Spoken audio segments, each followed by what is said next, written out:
I know that the majority might be, you have heard about Claude and Gemini and ChatGPT, but I really want to show you guys my tool, which is Claude. This is the one that I tend to use more often than the other ones. And the main reason is because it's very good at analysis and data analysis and research. So whenever it comes to researching and creating analysis, I tend to have better responses from Claude. And that's why I always recommend people to use at least two LLMs. And because it's great that you can fact check each other. So I'll be honest, my workflow with the two LLMs, I use all of them mainly because I'm an educator and I really want to be on top of everything and be able to utilize all these tools so I can teach you guys what are the best ones out there.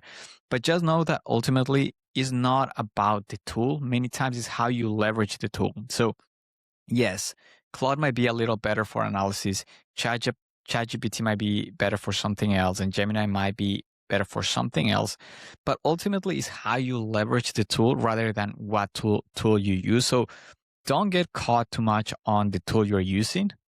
Rather, start asking yourself, how can I leverage the tool to a point where I can get a significant advantage over my competition, or I can add a lot more value? Because ultimately, everyone is going to use AI. And it's getting to a point where using AI is not going to differentiate you from your competition or from creating more value than other people just because AI is available to everyone. So the question really becomes on like, how can I leverage AI to differentiate myself? So AI is just the beginning. It just gets you through the door, but now it's really how you leveraging it. So just know, so every tool that I'm going to teach you here, every process that I'm teaching you in Claude, you can translate that to ChatGPT or Gemini or Perplexity or Grok. So the principles are the same. So the reason why I'm choosing Claude is because this is my tool that I use daily. Okay, so now I'm gonna do myself a little smaller here.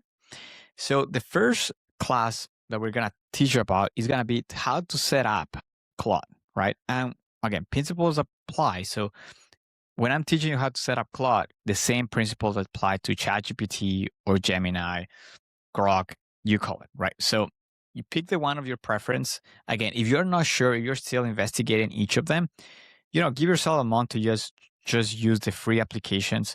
You can start with Perplexity that has the three models out there, and that could be very useful. But here it is. So now we're going to go into settings here. So let's say you have already your ChatGPT or Gemini, your Claude account. So you have that. And I'm like, okay, how can I set it up at the beginning so it gives me the best results, right? Before we even start prompting anything or anything like that, how architects or how anyone should be setting this up is out here. So here at the backside, you have settings, language, get help. So let's start one by one here. So let's go with settings here. And here, Claude is going to have the general. Let's start with general. You can put your full name. You can put your, if you want to kind of have a nickname before it, you can do that. Here, work that best describe you. I mean, I normally do design. Now, some other people might find it like, hey, I want to put other if I don't find architecture, and that's fine. In my case, I'm just going to do design because it just doesn't have to be as specific. So for the next one here, I'm going to say, so it's going to be like performance references or how should Claude consider in responses. Now, you can follow some guidelines here, right? And the reason why here is so helpful is because you can kind of go through them and read them and understand what is actually happening here when it comes to safeguards. So make sure to go there if you want to go really in depth of what it means. Now, this is something I can give you. I mean, it doesn't have to be as complicated as putting in here. It's just personal preferences. You can leave these blank and it would be totally fine. It's just if you have preference of how you want things to be responded to you, or if you wanted to always double check facts and things like that. I created a little resource for you right here that you can go to and use it. You can copy paste it and use this as a reference for Claude to give you responses. So for instance, in my case, I like to kind of tell it, hey, I want you to either like as a release researcher and system architect, just because you tend to have very technical skills and you tend to double check everything. And I'm telling, hey, I want like the reasoning processing to be this. And, and you can kind of go through it, right? Like as a senior lead researcher and system architect, your tone is professional, direct, and intellectual rigorous. You prioritize technical accuracy and logical consistency over social pleasantries. You can tell like Claude helped me write this. Reasoning process, a skeptical inquiry. Before answering, identify potential hallucinations or logical fallacies in your internal draft. Blind spot analysis, explicitly look for what we aren't talking about. Identify edge cases, trade-offs, or alternatives, perspectives I may have missed. Change of thought, reasons through complex problems step by step. If a fact is questionable, state your level of confidence. Response style, high signal, low noise, be concise, be comprehensive, never omit crucial technical details for the sake of brevity, keep answers short when necessary. No filler, avoid conversational fluff. I hope this helps as an AI, blah, blah, blah, blah, blah. Structure, use markdowns, boldings, table points. As we mentioned before, remember in one of the previous classes that we said that the highest quality of, let's say, data you can give to an LLM is the markdown. So, but not always gonna give you a markdown, but when it can, it will give you markdowns or bullet points and things like that to make information scannable. Then cite sources or specific methodologies where applicable. If I'm wrong, correct me directly with evidence, right? So it's not always agreeing with you. So these are very high quality custom instructions you can give it to Claude.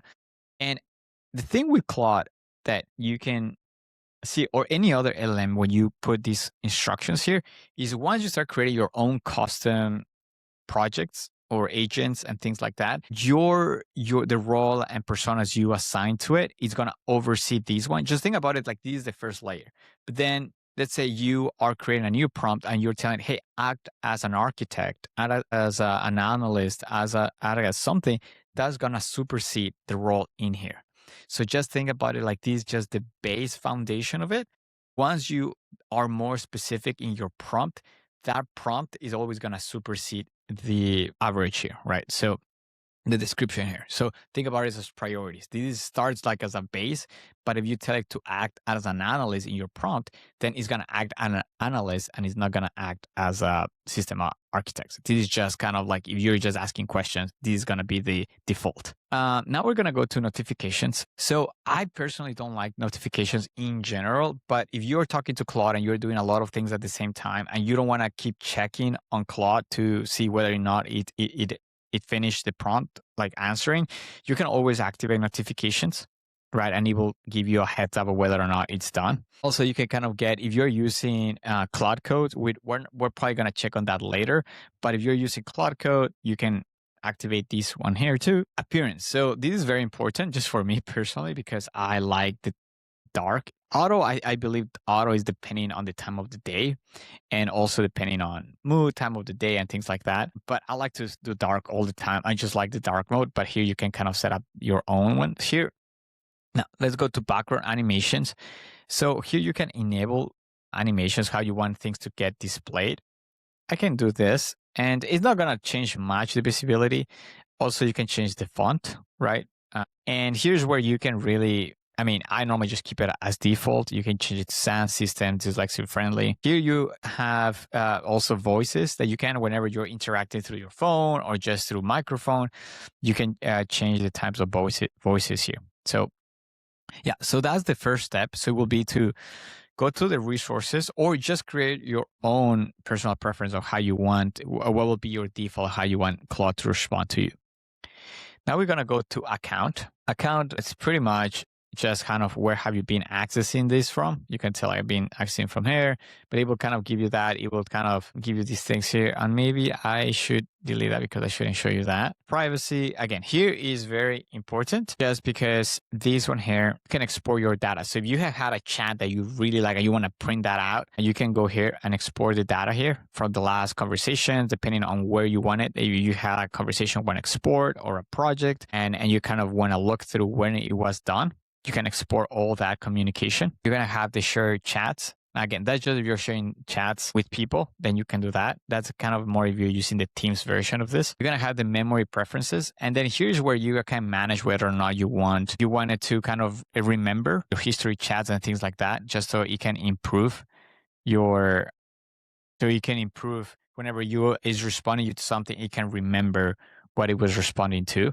I like these ones here, but I like to cap just when needed, because whenever you're working with connectors, with calendars and things like that, with other tools besides Claude, it will activate those automatically without having to have the toolbar, like having all these connectors at once, right? So I like to have this one in general. Again, it's preference, but for my particular reason, I like to have it that so it's more compact. Artifacts, always make sure to have artifacts on. Just in my opinion, you really want to have these on. Artifacts, AI powered artifacts, and inline visualizations on. You want to have these ones also, because that's how you create that data visualization. So you are asking Claude to create visualizations with data that you have and things like that. That's why you want to have these things on. Just as a general rule, just keep those on.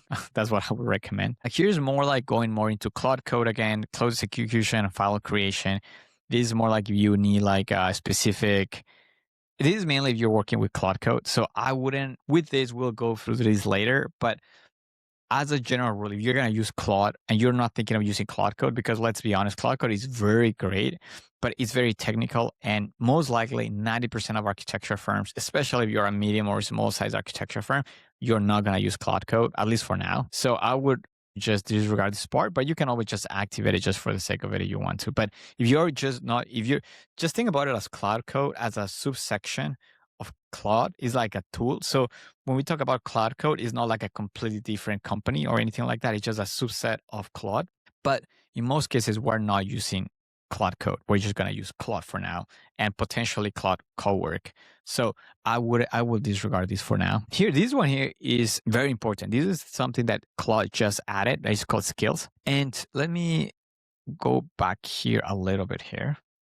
This is a very important one. This is a very tool that is added and it's very cool, but we're not going to touch base on this one yet, because we're going to do that once we get to the customize section. As you see, like it has just moved. So we're not going to touch on it base now. Now we're going to go to, we're going to close this one. So now we're going to go back again to privacy here, right? So that was on the manage section, on the memory preferences. Now we're going to go to location. This is very important. You want to make sure that in this case, you turn off your location metadata and help improve Claude. Now, again, this is up to you. But generally speaking, if you are working in an architecture firm, you don't want to be sharing the data just in case if for whatever reason you upload something by mistake. Fine. Like if you're using the business subscription of Claude, you're potentially going to have this unchecked. So you're not sharing that at all. In the case I'm sharing the data, you have a toggle is either when you're in the Claude free version or in the Claude Pro version, then you're going to have the options to share or not data. But if you're in the business subscription, then like I believe that, again, you have to check the privacy and policy, because these might change every year or every few months.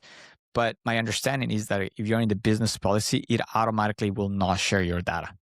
But you can double check that. If you're in the pro subscription, meaning that's individual pro subscription, you're going to have this toggle here. And you don't want to be sharing your location metadata or your Claude to improve the model if you're in a business account, if you're in a business setting. At least that's my opinion.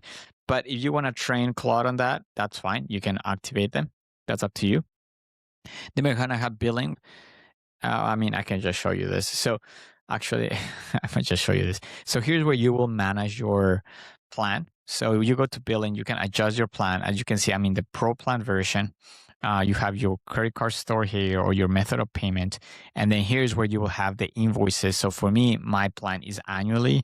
So as long as I can cancel it or upgrade it, then it will be fine.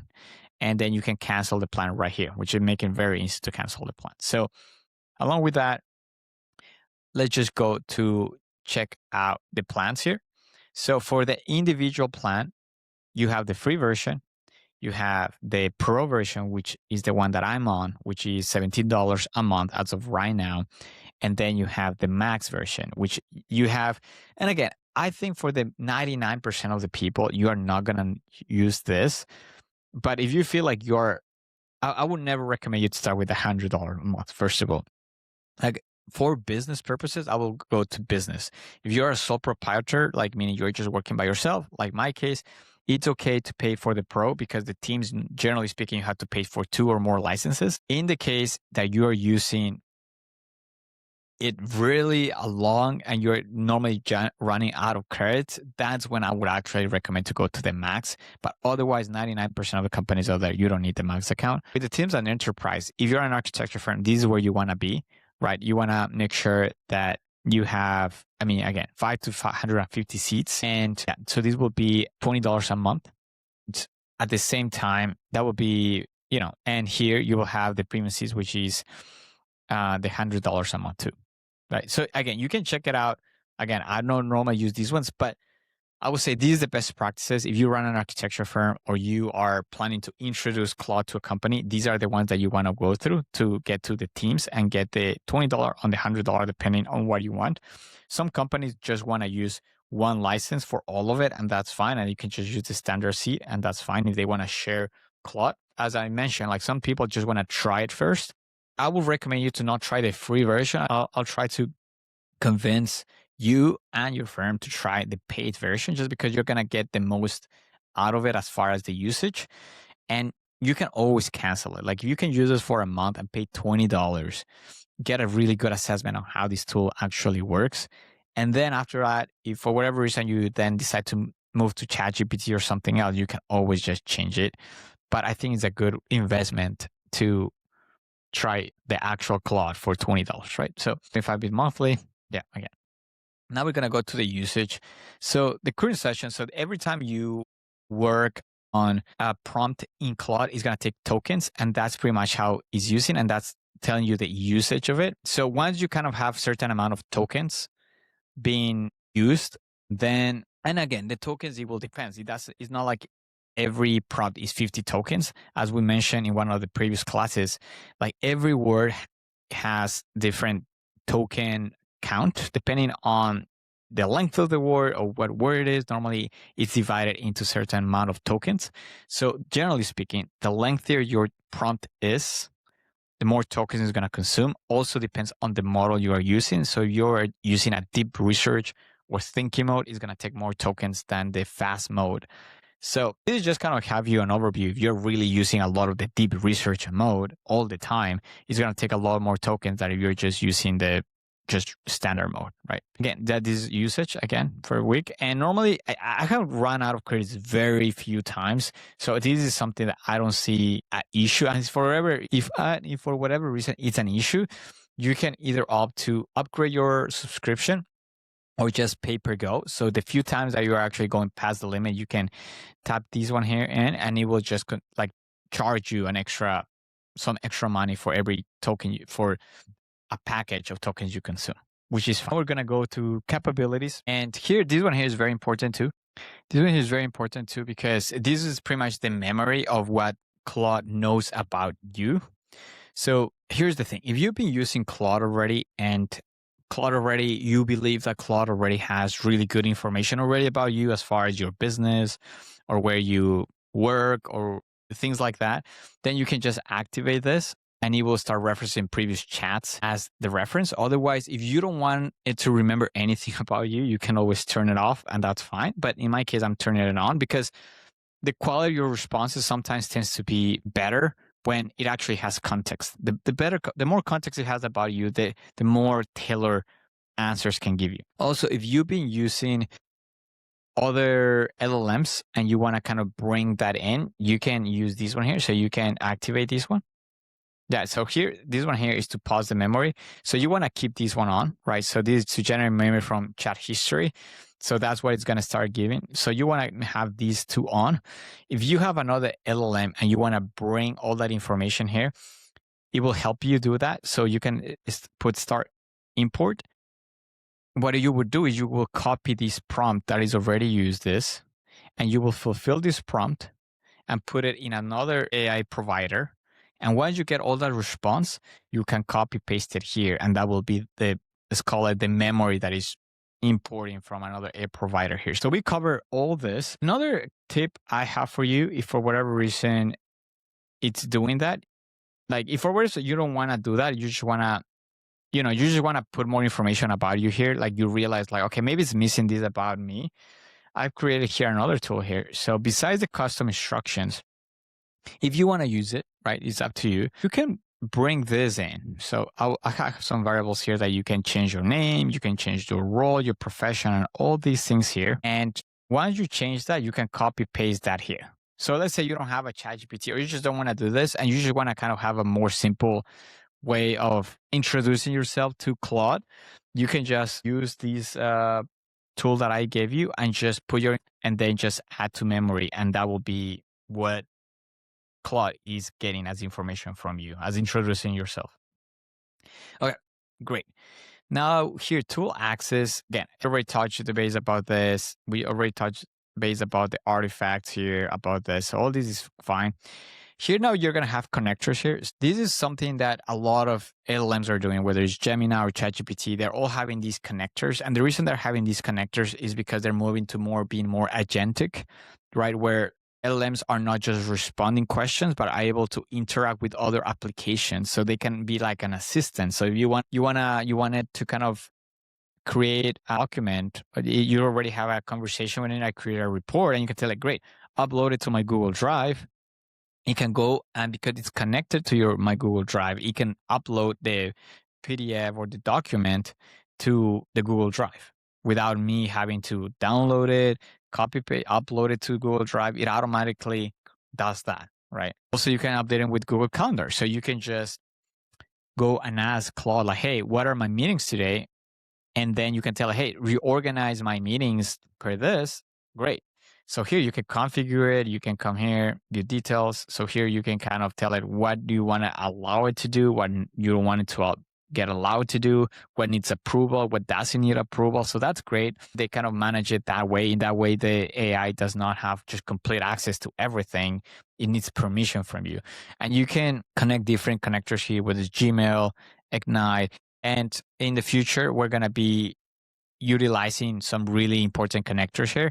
So, and I show you how these ones work. But just so you know, as an overview, as a foundation, you can already start connecting your Google Calendar or your Gmail in there and start already prompting it to kind of just do basic stuff. Now we're going to go to Claude Code. Again, this one here, I'm not really going to touch base up a lot here just because it's a little too technical, in my opinion, for small and medium-sized companies to scale this.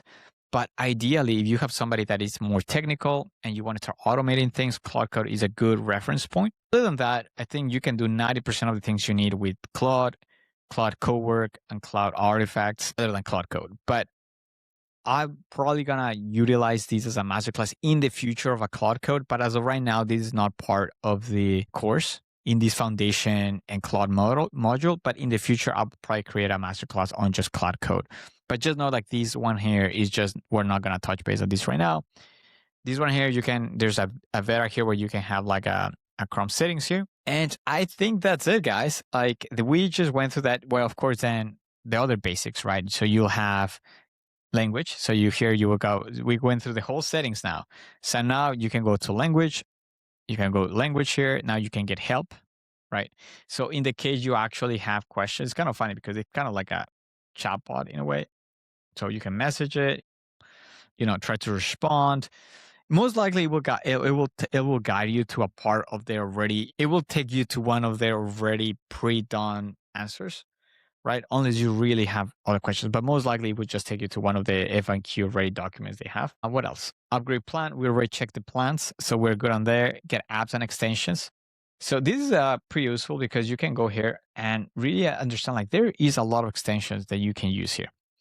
Right. If you don't see the one that you find, you can, like, for instance, you really Excel, PowerPoint, VS Code, right? Slack. So you can already start working on a few of them. These ones here are mainly this one will be mainly Claude Code. This will be Cowork. But then these ones here are the ones that you can download right now. And there's a lot more over here. So that's something you can kind of look at. I'm going to go to give Claude. Again, that's just more like you want to kind of create your own little, want to give somebody to Claude as a you really feel like you love this tool and you really need someone to try it and you pay for that subscription and here you go. Awesome. I mean, that would be a great gift for someone, to be honest. What else? For more, then here's where I think it's pretty useful because here's where you will have tutorials, you will have courses, you might even have certifications in there from Claude. Great. Other than that, this was the just quick setting Claude up for success. So I want you to go there. Again, the main things would be to get this one updated. Go through all of these areas. Just make sure you kind of get everything you need here. Make sure you want to get the license that you get. You really want to pay for a license.